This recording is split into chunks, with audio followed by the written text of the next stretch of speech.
هو المغرب هيأذن السنة دي في رمضان الساعة كام؟ والسحور برضو شوفوا كده هيكون على امتى عشان نحضر السحور تمام. أسئلة بنسألها كل عام هي وبنروح جري نجيب الإمساكية عشان نشوف هنصوم كام ساعة ونقول يا رب تبقى قليلة ومقضية.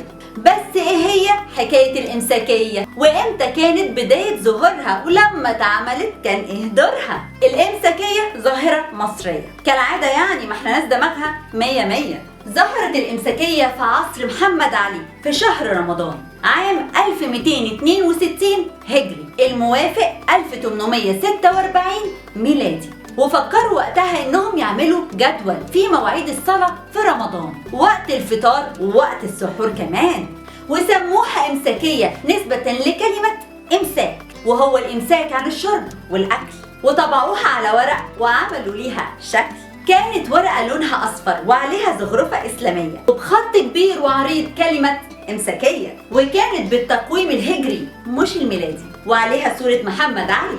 قال أهو أسيب صورتي لأحفادي. وكان اسمها إمساكية ولي النعم. واتطبعت الإمساكية دي في مطبعة بولاق واتوزعت على كل الناس والأسواق.